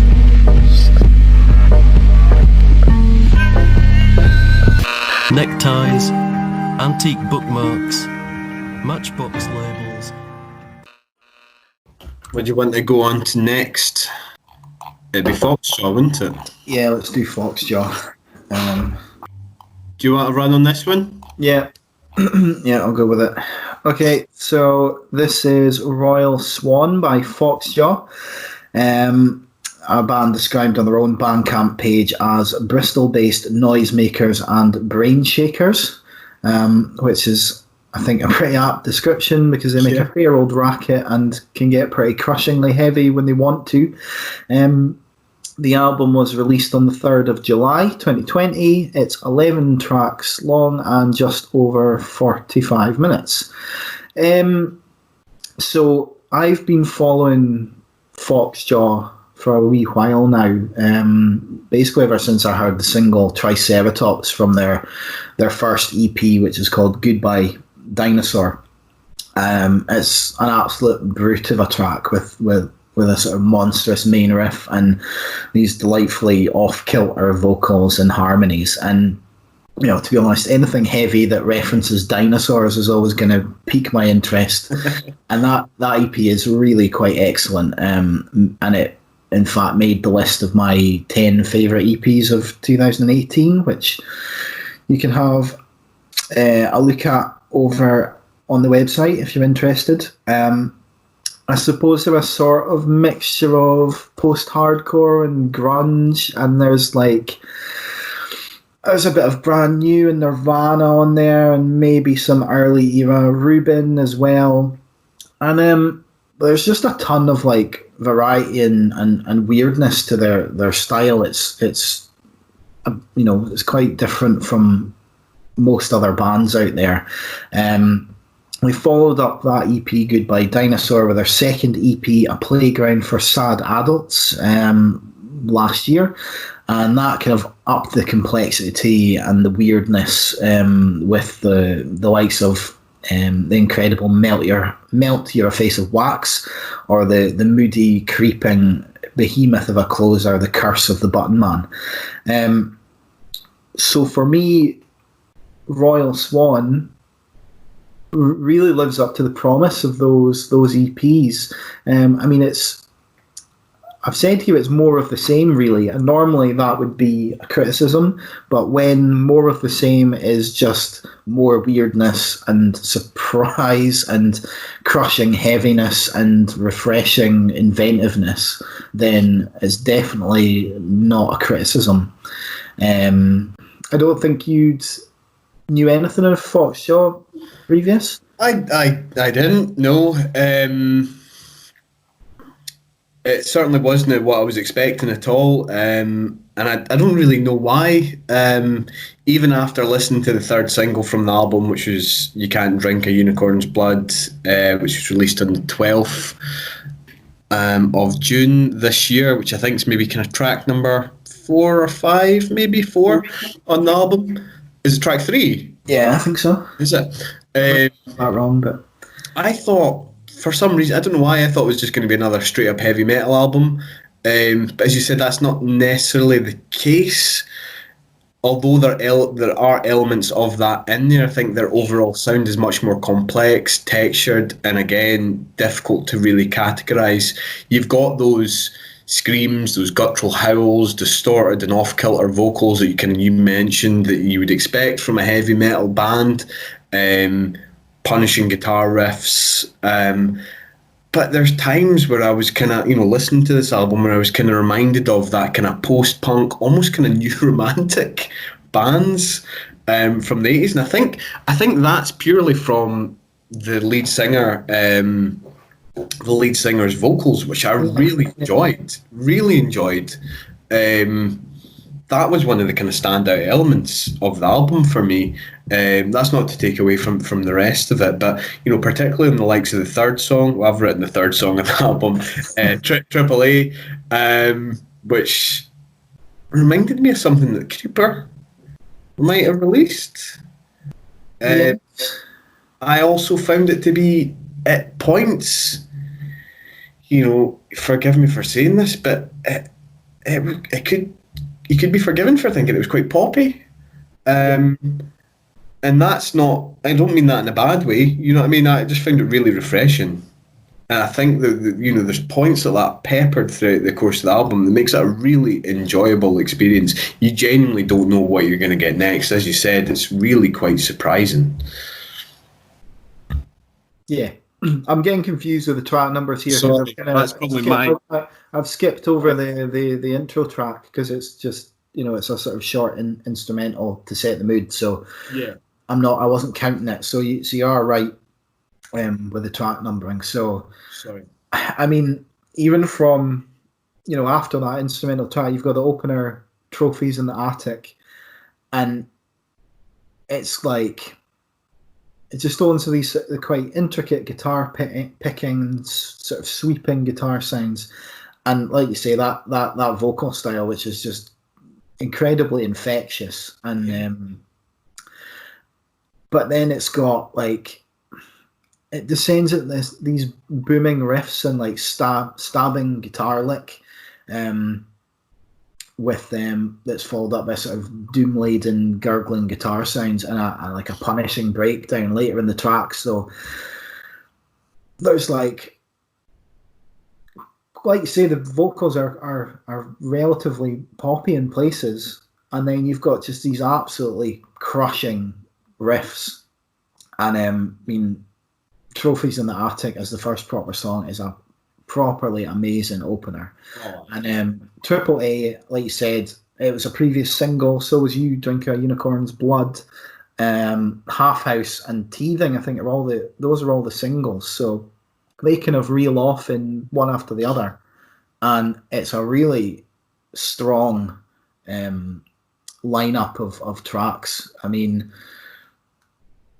Triple A, like you say, it's got a sort of crooning verse, which is maybe where you're getting the kind of, because it's more like a bit more like modern, I say modern Creeper, but I mean recent Creeper. Yeah. And it's just got lots of really catchy melody and vocal harmonies, but that's before it even gets to the chorus on that song. I mean, you Drink a Unicorn's Blood is just an absolute belter with a sort of moody, quiet verse that leads into this massive hulking chorus, and it's got this huge sort of post-chorus scream of "You don't drink a unicorn's blood," followed by this massive beatdown and a really intense kind of cascading guitar lick, and it's so cool. There's just And there's like a sort of driving jam session in there somewhere before like a sort of calming instrumental as a cool off period before heading into that massive beatdown section again. Half House is pretty much just a straight up banger. As close to Phoxjaw get to having a straight up banger, and really, really catchy. And I found myself more than anything else walking around singing "We're Living in a Half House" away myself, just all the time. Yeah, well, that bit, and then I couldn't quite catch what they say afterwards, but I'll be like, "Living in a half house," and then no. Yeah, I just sing that first bit over and over to myself, and I for some reason that's the one bit, that's the vocal bit on the album that's become the earworm for me. And when I first heard Half House, I was like, yeah, it's all right. But the more I've heard it, it's just a continuous banger. It's so good. In fact, you've then got Infinite Badness, which is that's an earworm for me, man. That's the one that I've found myself singing the most, singing to myself the most. And I would say I've kind of described it as probably the most melodic track in the album. I don't know if you'd agree with that. Yeah, perhaps. Yeah. And then there's Teething, which was the last single that came out before the album dropped, and I really like that combination of the drums and the bass and the intro to that song. It's probably got one of the most radio friendly sort of sounds to it, and there's a cheeky little Pixies-esque squealing guitar lick that makes its way in there as well, and a kind of there's a good line that basically says racing around like a wacky racer, which is just going to be, it's quite absurd but delightfully so. I think another standout moment for me is kind of the intro to Bats for Bleeding. It's got this kind of spooky organ intro and kind of reminds me of like an old episode of The Munsters or something like that. Yeah. And then it's got like the guitar lick that follows that is just like, I don't know how you describe it, but I'm trying to think of the word.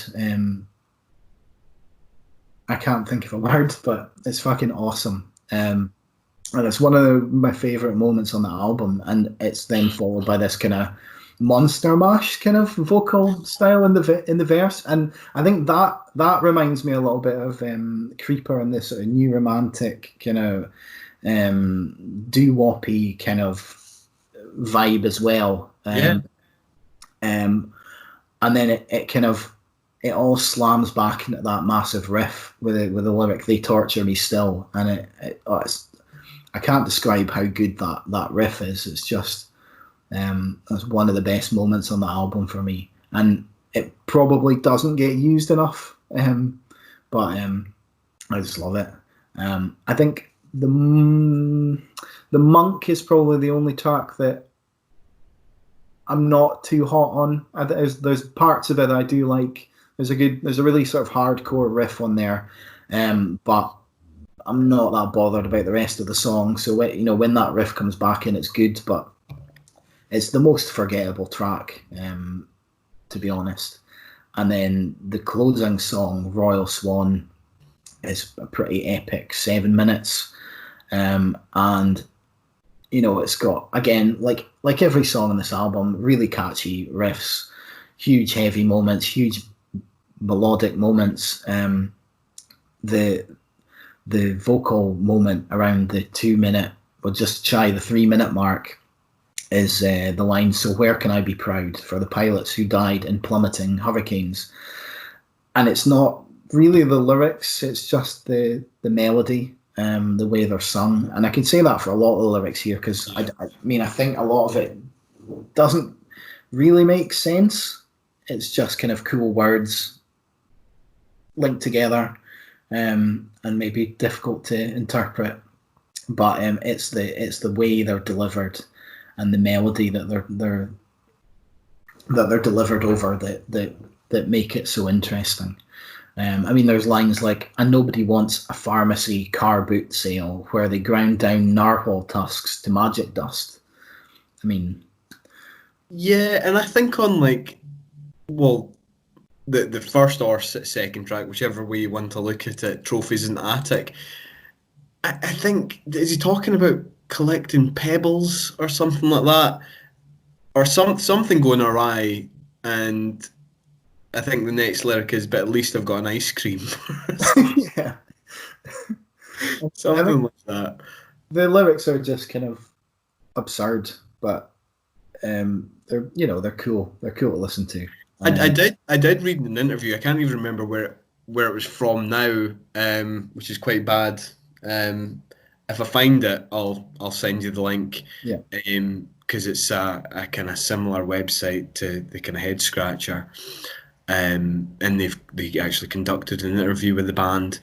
But apparently, it does explore themes of national pride and stuff like that. So that's maybe where some of the stuff is coming from, on the likes of Royal Swan. I certainly never got any of that listening to this album, but that nevertheless, it didn't make it any less enjoyable. Yeah, absolutely. I mean, we've said loads of times before that it doesn't necessarily matter. I mean, I know we pick out a lot of lyrics, and we've talked about a lot of lyrics on some of the other albums, but I'm not really a lyrics guy. It's more about the instrumental parts and the melodies of the vocals that hook me in. And a lot of times, even some of my favourite songs, I don't actually know what the words are. I just know what the melodies are, Yeah. So, and I can sing you, I can sing you a guitar solo or like a riff from songs, but I can't tell you what any of the words are. It's just the way it works for me. Yeah. So how would you rate this album then? I've given it a 9 out of 10. I think it's. I mean, this kind of thing is what I'm all about. Like heaviness and melody is that's my thing. So I think this is an excellent album. And okay, there's basically one song that I'm not all that into, and the rest of them, I think it's a great album. See, for me, I've said it's a very strong 9 out of 10. I've even said possibly even a 10 out of 10. I don't know if that's a bold statement or not, but there's so much. I've said, there's so much to like with this album, with very little, if any, drawbacks. Certainly none that I can really think of off the top of my head. Obviously, you kind of mentioned the second last, the penultimate track on the album, Monk. But I've said I think there's genuinely something for everybody. There's something for everybody to enjoy on this album, kind of no matter what your musical leanings might be. It manages to be very broad without kind of losing direction or compromising on quality. I would say that every song, maybe with the exception of Monk, kind of hits its mark. There's certainly something to enjoy. There's certainly something to kind of sink your teeth into in each of these songs. I've said, and I don't know again if you think this is a bold statement, but I've said it's basically flawless. I don't know. I don't have a lot of criticisms for this album at all, and I kind of feel bad about singling the Monk out, but it is the song that I'm not bothered about. Yeah. Whereas the rest of them, I'm happy to keep going back to them, but I'd easily skip over the Monk. But I mean, amongst these songs, it fits, but it feels like a sort of weak point on the album. So I can't. I think I would absolutely love to give this a 10 out of 10. I would absolutely love to do it, but I feel perhaps disingenuous doing so, given my criticism of that song. No, that's fair enough, man. But I think it is an absolutely phenomenal album. I've said, and I don't know if you would agree with this, There were elements probably towards the kind of latter end of the album where it kind of reminded me a bit of Bat's Alter Nature. I think that's to do with the kind of unusual kind of time signatures and the kind of sounds that they're able to create with this. But as you know, I wasn't a massive fan of Bat's Alter Nature, whereas I kind of much prefer this. But there's definite similarities there, I think. I hadn't really thought about it, but there absolutely is. And I mean, I was all over that Bats album. So it's I suppose maybe a little surprising that you're more into this, but I guess that's the strength of what they're doing. Maybe Bats is a little more. Is it more extreme? I don't know. I'm not too sure. I don't know. I'd have to go back and listen to it and compare the two. But yeah, definite strong 9 out of 10 then. Yeah, really. I mean, and again, this is a debut album, so for a debut, it's phenomenal. And both their EPs prior to this are excellent as well. So they've got a really strong set of songs now. So this is a band that I've been wanting to see live for quite a long time. So it'll be exciting once that's actually possible. So looking forward to that. So that was Royal Swan, the debut album from Phoxjaw.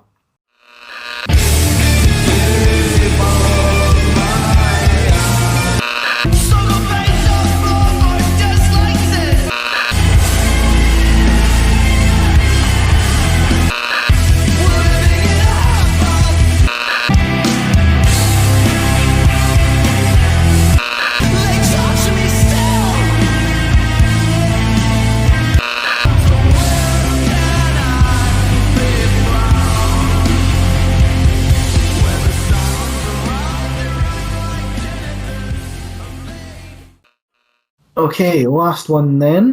Do you want me to do this one, man? Go for it. Cool. So the next album that we're going to review, or next EP, I suppose, that we're going to review, is 5 songs by Ditz. It was released on the 3rd of July this year under the label Alcopop Records. As the name suggests, it consists of 5 songs. Who would have thunk it? And it's approximately 11 minutes long, so much like Rotten Out's Ronin, it's over in the blink of an eye, with most of the tracks lasting just over the kind of 2 minutes 30 seconds mark. I think the longest song on the EP is the 3rd track, Total 90, which lasts approximately 2 minutes 44 minutes. The record itself was released on a luxuriant pink or black 12-inch vinyl and is available for 12 quid or thereabouts on the record label's website. I believe the release was only limited to about 500 records, so if you want one, you'll probably have to get over there fast. Something tells me that they're probably going to go quite quickly. It's the band's 2nd EP following the release of EP1. Which was released in 2016. They're a London-based quintet. I've done it again, man. Is it a quintet? Are they not from Brighton? Oh, fuck, maybe. I don't know. Let me check that. I read London. Maybe. I might have written that down wrong. Anyway, go on. Oh, sorry. Right. They're English. The band itself consists of members Carl Francis on vocals, Anton Mocock and Jack Looker on guitar, Caleb Brebnan on bass, and lastly Sam on drums. Yeah, they're from Brighton, you fool. My geography's shit. Where's Brighton in relation to London? I don't know. Is it not on the coast? Yeah. Okay. My geography of England is poor. I mean, my geography of Scotland is poor, to be fair. My geography overall is fucking poor. Like, as an aside, I remember going away on holiday one year to Spain, coming back. I think we were in primary school, and the teacher got me to point to a kind of map of the world on where I'd been for my holidays. in front of the whole class, and I'm pretty sure I pointed to fucking Africa. So that gives you an idea of what my geography's like. Apologies for that. So yeah, they've previously been described as being heavily influenced by the likes of the hardcore punk and noise rock scene of the 80s and 90s. They've garnered a following for their energetic and erratic live shows. EP consists of the band's latest single, Role Model, as well as the previous releases, Seeking Arrangement, Gay Boy, Total 90, and also a limited edition cover of Peach's hit single, Fuck the Pain Away. It opens with 2018 Seeking Arrangement, opens with this kind of unsettling, jolting and jerking guitar, which is accompanied with this refrained and controlled vocals from the lead vocalist until it bursts into the main body of the song at around the kind of 25-second mark, so fairly early on in the song. And it's just another kind of perfect example of that kind of old, loud, quiet, loud dynamic that we often kind of speak about within the podcast, and it's executed to kind of what I've described as devastating effect, and a brilliant way to kind of start the EP. I don't know what you thought of the first track there. Yeah, I really like Seeking Arrangement. It starts on a high. The chorus is an absolute belter where he's singing, "You take me for granted, I don't want a special friend, I just want to be romanced." And that's a really good opener. There's a good contrast between the sort of aggressive vocals early in the chorus, followed by kind of more slacker orientated vocals towards the end. So yeah, a strong opener, definitely.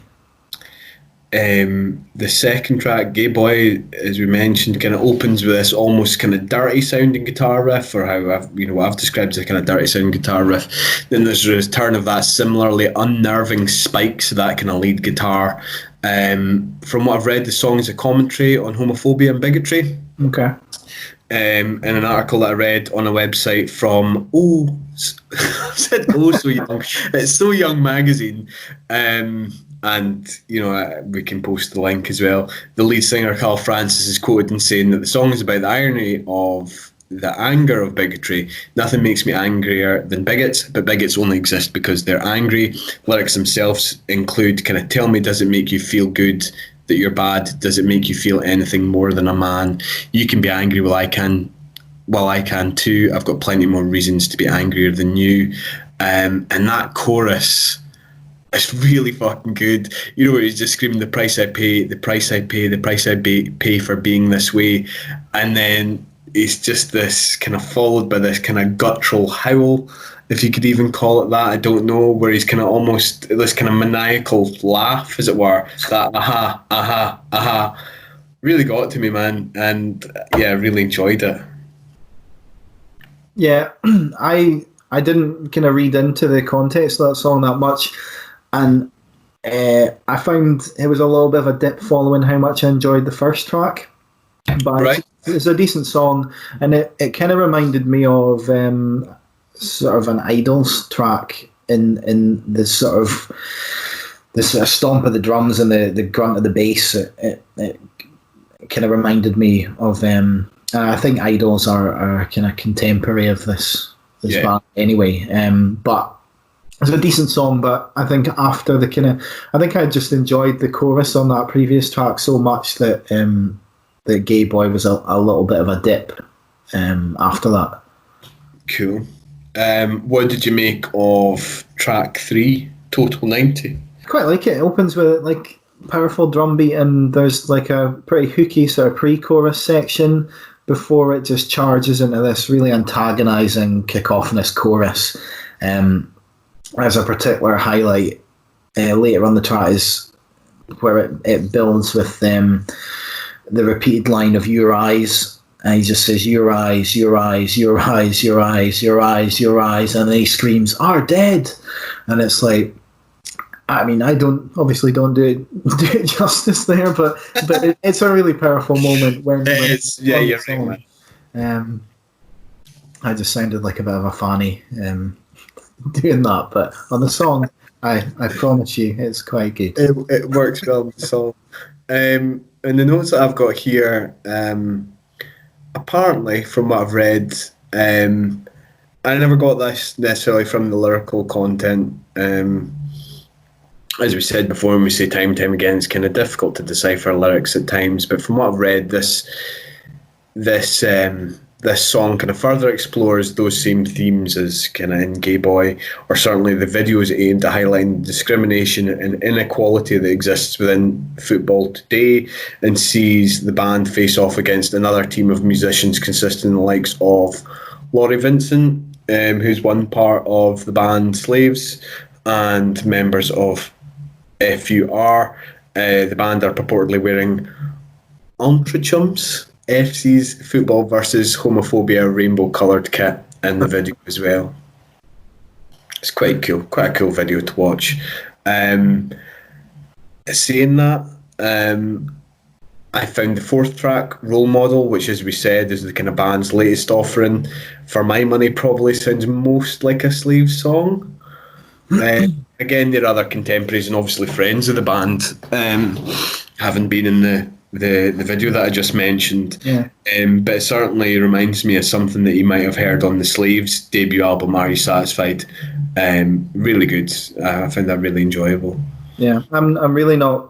I mean, I know of Slaves, but I'm really not familiar with their music. But Role Model, that's the first track that I heard from Ditz way back in April. And yeah, I kind of immediately sort of jumped on that. It's got this really sinister guitar picking and clicking drumsticks in the intro before like a really punishing riff and wall of sound, and gruff vocal shouts. It's like it's almost like a hardcore punk track. Yeah. And it's one of the best songs, alongside the first track on the EP for me.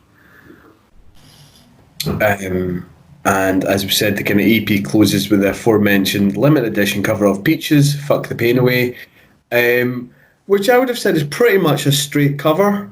Yeah, except I guess the original is more... It's maybe a bit more kind of electronic sound. Yeah, that's what I was trying to think. It's less... It's not real instruments, really, I guess. Yeah. I mean, Fuck the Pain Away is a great song, like a really great song.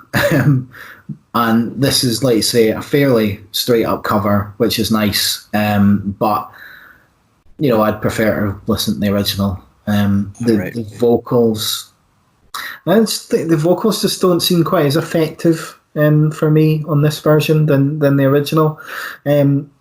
And the best parts for me are when the actual screams come in, rather than the sung vocals or spoken vocals, I suppose. And I think I'd actually preferred it if they just turned it into a full-on hardcore punk version rather than, you know, an almost straight up cover. I think that would have been more interesting. But it's cool that it's on there. Yeah. I mean, I enjoyed it, but I can kind of see where you're coming from. There's times where when I was listening to it, I kind of felt as if like the lead singer almost lost interest. Like his lyrics kind of trailed off. But what I've written about this song was there's elements. I think it maybe happens about 3 or 4 times in the song where they just deliver this cacophony, this kind of wall of noise. Yeah. And listening to it, you actually feel as if you're ready to get fucking sucked out of the room. Like, I don't know if you like getting trapped in like an airlock in fucking Aliens or something for me. And it was pretty effective, man. I enjoyed it. Have you got anything else to say about the EP or? No, not really. I think you've covered most of what I wanted to say about it. I think it's a really good EP and shows a lot of promise. How have you rated it, sir? I've gone for a 7 out of 10. So I think there's a couple of really strong songs on it, and then there's strong elements in the other songs. So a 7 is what I'm going with. Okay.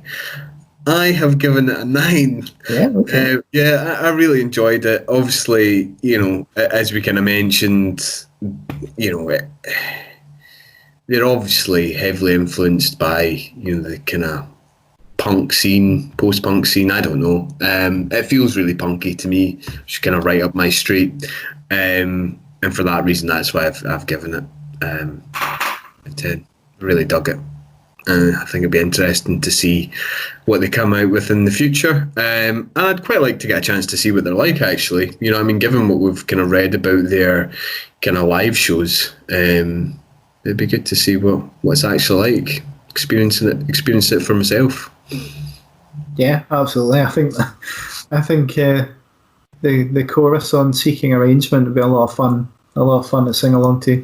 Us old fogies trying to dance around. Yeah, we'll just it's the same with fucking Ronan's Rotten Out, man. Like, you want to just, maybe not so much with this, but certainly with Ronan Rotten Out, you just want to get up there and fuck shit up. But once you're in your 30s, you'd immediately just get like your nose in or something.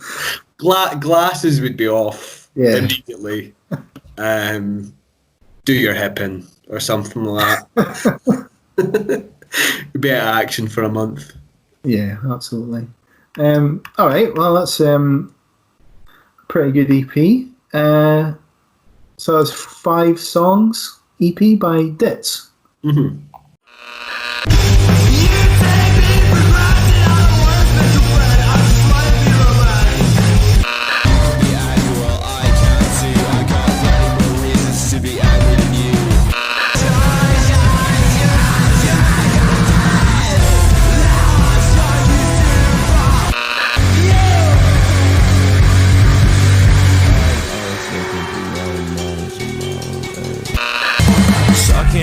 Titties like you wanted me, calling me all the time. Like Blondie, check out my Chrissy behind his vinyl at the time. Like sex on the beach, what else is in the teacher? Okay, well that's it. That's us. That's us. I'll just put my tie on and do the formal outro. So that's the end of the 10th episode of the Scratchcast. Thanks for listening. We hope you've enjoyed our rambling chat, but also that you take the time to check out some of the music we've covered and perhaps fall in love with a new band or two. Please do get in touch. We'd love to hear your thoughts on what we've covered and indeed your suggestions for what to cover in the future. And as mentioned earlier, also send us your music and we'll consider reviewing it on Submission Corner in the next episode. You can send those submissions to theheadscratcher@outlook.com or on the DMs at Facebook and Instagram. Also, don't forget to subscribe to the Scratchcast on Spotify, Apple, Google Podcasts, or wherever you get your podcasts. And please leave us a nice review, as it helps spread the word about our humble show. Remember, the Scratchcast is the official podcast of the Head Scratcher, the alternative pop culture guide. So you can also visit us at theheadscratcher.com, where we post pop culture reviews, recommendations, all previous episodes of the podcast, and our monthly alternative music playlist. July's playlist will be up by the time this episode goes out, so keep an eye out for that. And June's playlist was one of our best yet. Some of my choice cuts are Done with Drugs by the Dirty Nil, Disco by Hank Von Hell, and Just by Run the Jewels. Finally, you can also visit us on Facebook and Instagram at Head Scratcher, on Twitter at ScratcherHead, and on YouTube, where you'll find the podcast episodes split down into more manageable and delicious bite-sized chunks. We've also recently added all of those to Facebook Watch. Almost. We've also recently added all of those videos to Facebook Watch too. So if you can't be arsed switching from Facebook to YouTube, you don't have to. Okay, so thanks again. Please tell your friends, your colleagues, your parents, and your pets. We'll catch you next month on episode 11. Stay safe. Bye.